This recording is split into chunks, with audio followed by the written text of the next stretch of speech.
Western Cape police say the body of a baby boy has been found in a stormwater drain in Eerste Rivier near Cape Town. However, they say it is still too early to speculate if the body belongs to one-year-old Odorek Lucas, who has been missing for more than a week from the nearby Melton Rose suburb.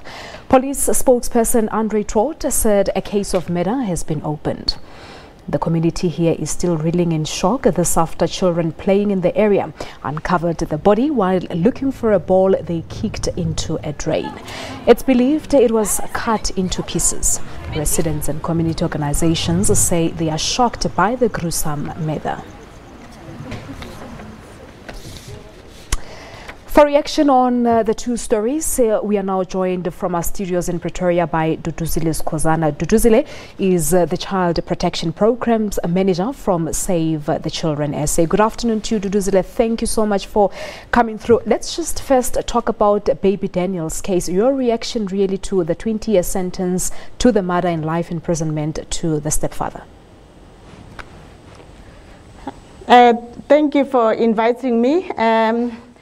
We really are saddened by this story.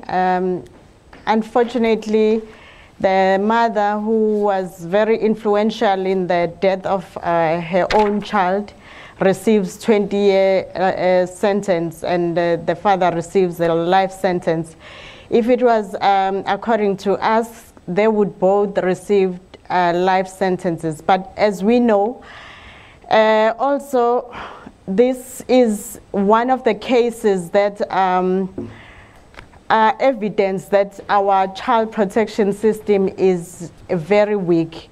Because if you look at the series of events that happened prior to the eventual death of baby Daniel, it tells you that the child suffered multiple abuse before he eventually gave in to death. So for us, even the punishment that is given to the parents is actually just a drop of what needs to happen. According to us as civil society organizations, we feel like government needs to do more in terms of strengthening the child protection system. And of course, we've heard many children's advocacy groups calling for the harshest sentences on the two. So do you really think that this particular sentence will serve as a deterrent to other abusers of children and the mothers who sort of keep mum on the situations that happens in their homes? Like I said earlier, it will, if you look at the sentence that was given to the father of the child, in as much as the 20 years given to the mother is lenient, but it does send a message that this cannot be tolerated anymore. But like I said, I think there is more that needs to be done. These two parents were also broken parents. They were in drugs. They were doing a lot of things that were eventually like a threat to the child. So if the support, the prevention programs were in place to protect and support the parents to protect their child, this could have been prevented. So for us, we advocate for government to actually put in more investment in prevention programs, in support programs for parents to protect and prevent these sort of events from happening. Yeah, but do remember that this is the very same mother who, when the social workers visited her home, said everything was okay, there were no problems at all. So if you're saying that government has to do more in terms of the support programs, but in this particular case, the social workers had actually gone to baby Daniel's home to investigate what the problem was, and the mother said everything was okay. But as you know, from when the other events happened, the child was taken to hospital, a child with a broken arm, surely has gone through the healthcare system. So when the same child comes through the system for almost issues that reflect there's a form of neglect or violence happening to that particular child, government needs to take even harsher response, which could sometimes mean removing that child whilst you're helping and supporting the parent.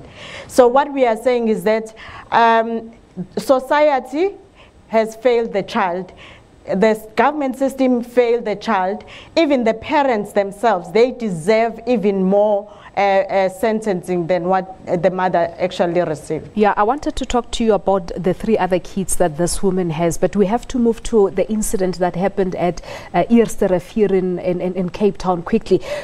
You talk about the society having failed baby Daniel and the government as well.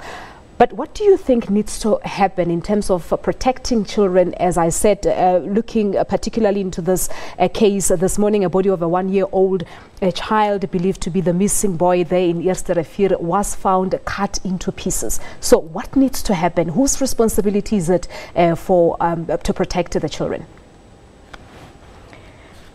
The responsibility cuts across. It is a parent's responsibility to protect the child to begin with.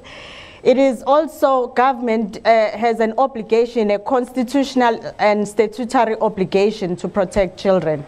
As well as us as society, the neighbors, the community, we also have a role to play. But the manner of the way violence is in our country, we have normalized violence in a manner that even when we see a child suffering, we turn a blind eye, we look aside.